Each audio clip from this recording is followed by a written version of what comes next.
코로나19 신규 확진자 수가 닷새 만에 400명대로 내려왔습니다. 정부는 이번 주 목요일 백신 종류와 대상자 등을 종합해서 3분기 접종 계획을 발표할 예정입니다. 김윤 서울대 의대 교수와 코로나19 상황과 백신 접종 상황 정리해 보겠습니다. 어서 오십시오. 안녕하십니까.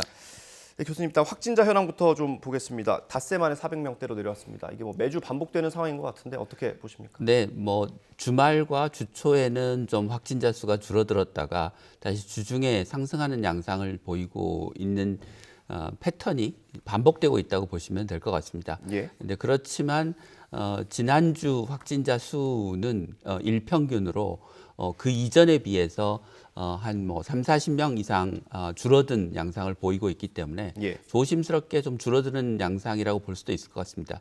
그렇지만 여전히 이제 변이 바이러스의 증가 추세가 계속되고 있고 예. 감염 양상들을 보면 변이 바이러스 감염인 경우에 집단 감염의 규모가 조금씩 커지고 있는 경향들을 보이고 있어서 예. 변이 바이러스의 확산 정도와 백신의 접종률 둘 사이에 그 어떤 요인의 영향이 더 크느냐에 따라서 커지느냐에 따라서 앞으로의 감염 확진자 숫자가 더 줄어들지 늘어날지를 가늠할 수 있을 것 같습니다. 예, 역시 아직까지는 방심할 수 없는 상황인 것 같고요. 이런 네. 가운데 정부가 거리두기 단계를 더 연장을 했는데 이 조치에 네. 대해서는 어떻게 평가하십니까?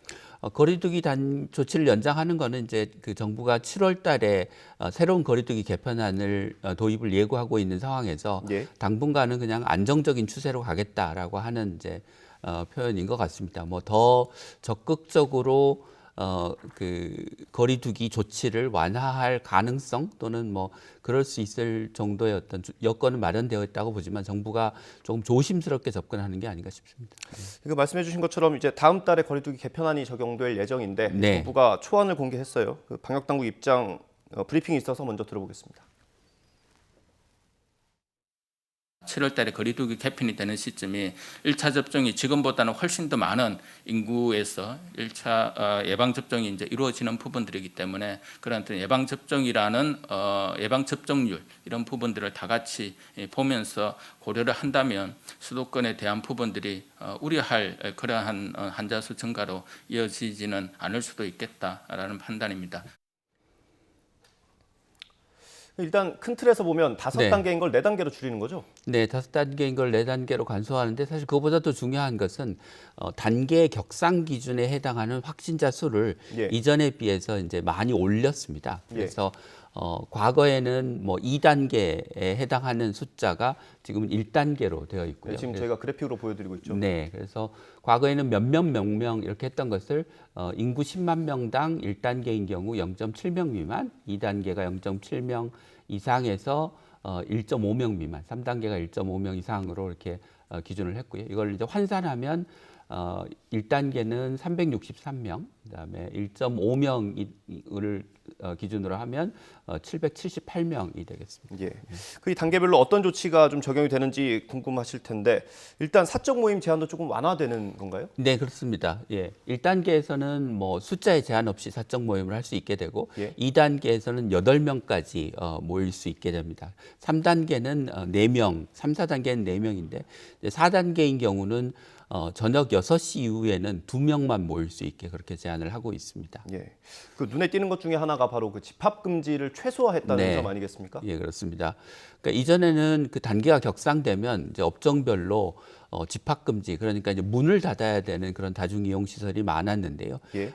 새로 개편된 거리두기 체계에서는 1, 2, 3단계까지는 그 문을 닫아야 되는 다중 이용 시설이 없습니다. 단 이제 영업 제한 시간은 1단계에서는 아예 제한이 없고 2단계에서는 자정까지 그리고 이후에는 이제 그 업종에 따라서 일부 조금 더 엄격한 조치를 취하는 것으로 되어 있습니다.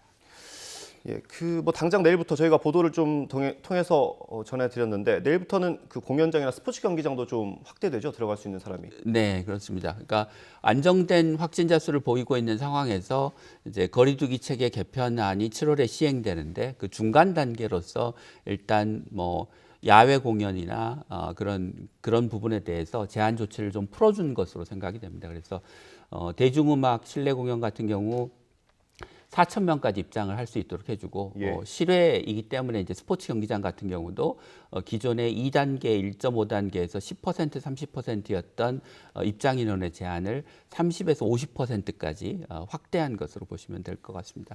그러나 여전히 뭐 이렇게 함성을 지르거나 예. 음식을 섭취하거나 하는 등의 감염 위험 요인이 높은 그런 행위는 여전히 제한됩니다. 예. 그 지금도 뭐 적용이 되고 있습니다만 그 백신을 맞은 사람들에 대한 인센티브가 7월에 또 새롭게 적용되는 것도 있지 않습니까? 네, 7월이 되면 이제 일단 야외에서 그 마스크를 쓰지 않아도 되는 조치 이외에 다중 이용 시설에서의 인원 제한이 1차 접종자에 대해서도 풀어지게 되고요. 예. 2차 접종자인 경우에는 사적 모임에서의 인원 제한에서 제외됩니다. 그런데 이게 이제 뭐 그 7월 달에 새로운 거리두기 체계 개편안과 이렇게 겹쳐서 시행되면 예. 사실상 뭐 큰 의미가 있을 것 같지는 않습니다. 그러니까 거리두기 체제 개편안으로 앞서 말씀드린 대로 새 거리두기 체제가 도입되면 8명까지의 수도권의 경우 예. 사적 모임이 가능해지기 때문에 예. 백신 접종자가 그 8명의 제한에서 이제 제외된다고 해도 예. 큰 의미가 있을 것 같지는 않습니다. 네. 그 숫자 자체에는 크게 의미가 있는 것 같지는 않다 네. 말씀해 주셨고 그 최근에 좀 뉴스가 크게 나왔던 게 이제 해외 여행을 갈 수 있다라는 기대감이 많이 네, 커지고 네. 있지 않습니까? 네. 어떻게 되는 겁니까? 소개를 좀 해주시죠. 아직은 이제 7월 중에 시행될 거로 예정이 되어 있고요.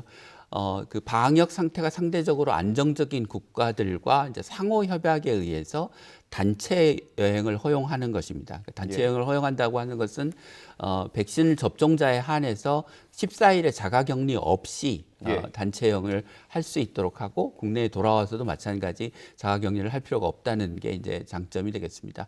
그런데 이제 대상 국가가 현재는 뭐 방역 상태가 안정적인 국가에 한정하다 보니 뭐 싱가포르나 대만이나 괌처럼 일부 소수의 국가에 한정되어 있는 측면이 있고 단체 여행만을 허용하기 때문에 여행 중간에 뭐 내가 가족이나 친지를 만난다든지 하는 개별적인 행동을 허용하지 않는다는 데 있어서 좀 제한점이 있긴 합니다. 네, 이런 그 일련의 방역 조치 완화 그 지침들이 사실 최근에 이렇게 많이 발표가 되지 않았습니까? 네. 뭐 워낙 많이 저희가 조여놨기 때문일 수도 있겠습니다만 네. 이런 조치들이 좀 겹치면서 네. 말씀해 주신 것처럼 7월부터는 또 마스크도 야외에서 벗을 수 있게 되는데 네.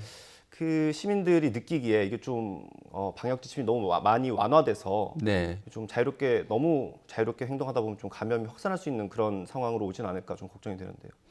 우리나라는 그 확진자 숫자에 비해서 사실은 너무 엄격하게 사회적 거리두기 조치를 해온 나라입니다. 근데 그것 때문에 국민들의 피로감도 이제 그 굉장히 높아져 있는 상태이기도 하고 예. 또 자영업자나 소상공인 뭐 비정규직의 피해가 좀 만만치 않은 상황이라 뭐 현재와 같은 상황이면 그 사회적 거리두기 조치를 좀 더 완화하는 게 맞다고 생각합니다.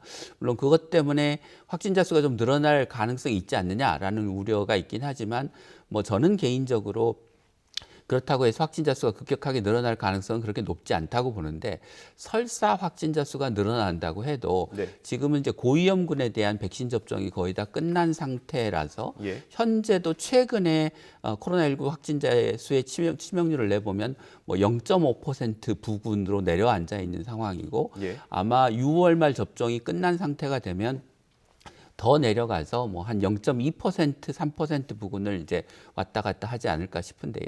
그러면 우리가 작년에 알던 코로나와는 굉장히 치명률이 떨어진 다른 코로나 바이러스가 되는 것이기 때문에 저는 확진자 수가 설사 좀 늘어난다고 하더라도 예. 큰 문제가 없을 거라고 생각합니다. 그러니까 뭐 숫자를 예를 들어서 말씀드리면 뭐 0.2%일 때 1,000명의 확진자가 생긴 것은 그보다 한 7배 정도, 8배 정도의 치명률을 기록했던 수준에 비하면 그 1,000명의 7분의 1, 6분의 1 수준에 해당하는 뭐 한 100명에서 200명대 사이의 확진자 수의 규모가 되기 때문에 치명률을 기준으로 보면 예. 확진자 수가 조금 늘어나는 것에 대해서도 우리가 너무 그렇게 과거처럼 크게 걱정할 필요가 있을 것 같지는 않습니다. 예. 네. 그럼 말씀하신 것처럼 백신 접종이 아무래도 많이 영향을 주는 그렇습니다. 상황이죠. 예. 그 지금 백신 접종이 그러니까 오늘 0시까지죠. 그래서 오늘 0시 기준으로 발표된 게 23% 정도 1차 접종을 받았다. 이렇게 네. 발표가 됐고요. 11월 목표 어떻게 보십니까? 3분기에는 그 백신 공급 물량이 조금 더 안정적으로 그리고 또 물량이 계획된 것보다 조금 더 많이 들어올 가능성이 있다고 생각합니다. 이제 그런 점들을 고려하면 정부가 이제 9월까지 전 국민 한 70% 정도가 적어도 1차 접종을 다 완료하는 것으로 했고 11월까지 2차 접종까지를 다 완료하는 것으로 계획을 세우고 있는데 예. 그보다 조금 더 일찍 예를 들면 뭐 10월 말 또는 10월 말 이전에 전 국민의 70%가 2차 접종까지를 완료하게 될 가능성이 있어 보입니다. 네. 어쨌든 백신 접종이 제대로 되려면 백신 공급이 원활해야 될 거고요. 네. 이게 관건인데 방역 당국 입장 저희가 브리핑이 들어와 있어서요. 잠시 들어보겠습니다. 예방접종 계획을 말씀을 드릴 때 한 50만 명 정도의 물량이 차이가 있다는 그런 말씀을 드렸습니다. 접종이 일부 지연이 되더라도 반드시 7월 초에는 예방접종이 될 수 있도록 차질 없이 관리하도록 하겠습니다. 지금 뭐 전체적으로 봤을 때는 큰 차질은 없는 것 같고요. 다만 네. 아스트라제네카 백신이 조금 부족한 상황인 것 같은데 괜찮을까요? 뭐 일부 접종이 연기될 가능성이 있긴 하지만 그 최소 잔여량 주사기로 우리가 이제 백신 접종을 하게 되면 예. 정량보다 한두 명쯤 더 접종할 수 있는 여유분이 생기지 않습니까? 근데 그것 때문에 이 그 백신 물량을 우리가 정량보다 한 15% 평균적으로 더 많이 활용하고 있는데 그 분량을 활용하면 뭐 550만 명이 이제 맞아야 되는데 500만 명밖에 없는 문제가 최소 잔여량 주사기의 여유분을 활용하면 이제 접종이 가능할 거로 보입니다. 그런데 이제 의료기관마다 조금씩 상황이 다를 수 있기 때문에 예. 일부 의료기관에서 접종이 연기되는 상황은 뭐 벌어질 것으로 보입니다. 근데 이런 가운데 이제 그 예전과는 조금 다르게 먼저 맞겠다. 제주도 같은 경우는 먼저 접종을 좀 해달라 이런 경우도 네. 있고요. 뭐 특별한 직군에서도 그렇게 요청을 하기도 한다고 네. 하는데 그 하반기 이제 접종 계획을 어떻게 보십니까? 하반기 접종 계획은 이제 큰 원칙은 뭐 예전처럼 그 연령군에 따라서 예를 들면 이제 50대 먼저 그다음에 40대, 30대 이런 식으로 이제 그 점차적으로 진행이 될 텐데요. 예. 뭐 50대 접종이 끝나고 40대 접종이 시작되는 게 아니고 50대 접종이 시작되고 나서 진행되는 동안에 또 40대 접종이 시작되고 또 30대 접종이 시작되고 하는 식으로 이렇게 겹쳐서 그 접종이 진행될 가능성이 높아 보입니다. 왜냐하면 백신이 들어오는 물량에 따라서 그 접종 시기가 결정되는데 이제 어떤 백신이 어느 시기에 들어오느냐에 따라서 양상이 좀 달라질 수 있을 것 같고요. 아마도 7월 달에는 좀 물량이 적게 들어오고 예. 8월이나 9월에 가면 이제 물량이 좀 집중되면서 훨씬 접종의 속도가 3분기 하반기로 가면 빨라질 가능성이 높아 보입니다. 예. 그다음에 이제 뭐 유치원 교사, 환경미화원, 택배 노동자들을 포함한 이런 이제 특수 대상군에 대한 접종의 문제는 우리가 이제 접종의 목표를 감염의 확산을 막고 고위험군을 줄이고 예를 들면 학교의 등교를 좀 원활하게 하는 등의 사회적 목표를 어디다 두느냐에 따라서 그 대상군이 좀 정해지는 것이라 예. 정부가 이전에 좀 세부적인 계획을 마련했으면 좋았을 텐데 이제 그렇지 못한 상황에서 앞으로 이제 국민의 여론과 사회적 요구를 반영해 가면서 예. 이제 소수 집단, 일부 이제 특정한 집단에 대한 접종의 우선순위는 탄력적으로 조정을 해갈 수 있을 거라고 생각합니다. 예.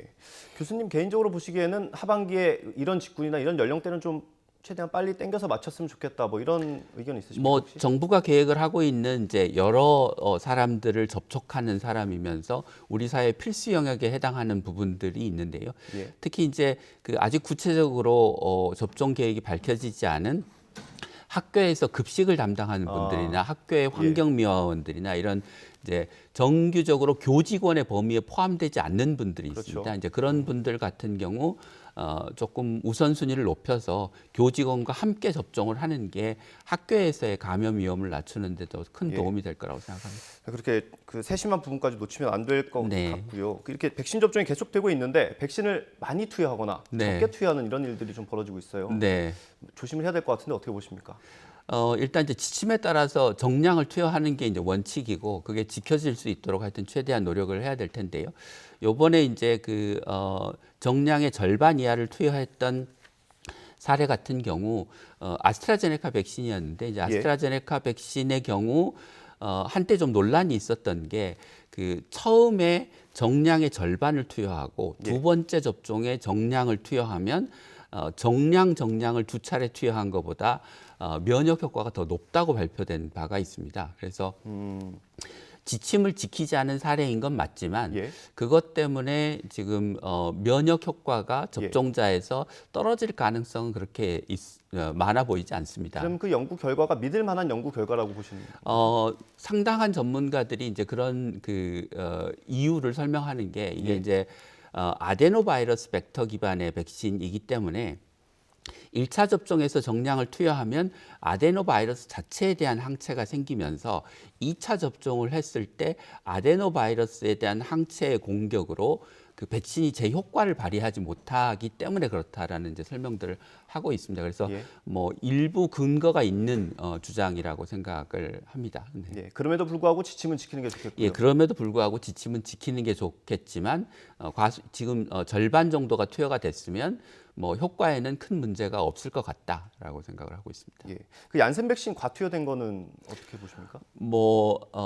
이제 과투여된 거가 문제죠. 그런데 이제 이게 어느 정도의 심각한 상황으로 발전하느냐는 그 과투여 받은 백신 접종 대상자들을 좀 면밀하게 이제 상황을 모니터링할 필요가 있을 것 같습니다. 그래서 백신 부작용이 좀 심각하게 나타날 수 있는 가능성이 있기 때문에 계속해서 뭐 발열이나 혈전 발생이나 이런 가능성들을 좀 더 심각하게 감시해 볼 필요가 있을 것 같습니다. 교수님 마지막으로 이런 일이 반복되면 안 되지 않겠습니까? 그 뭐 정부 지침이라던가 일선 현장에 계신 의료 현장의 어떤 선생님들에게 좀 하시고 싶은 말씀 있으십니까? 현장에서 발생하는 이제 이런 종류의 문제는 뭐 사람이 이제 실수를 할 수 있기 때문에 벌어지는 일인데요. 예. 근데 실수를 줄이기 위해서 조금 시스템을 보완할 필요는 있어 보입니다. 예를 들면 뭐 아스트라제네카 백신과 다른 백신을 혼용해서 뭐 2차 접종을 하는 사례들도 빚어지고 있어서 그러면 접종 대상자가 어떤 백신을 맞아야 될지를 확인한 다음에 뭐 일단 표식 같은 거를 붙여주거나 뭐 목걸이 같은 걸 달아주거나 하는 등의 조치가 필요할 것 같고요.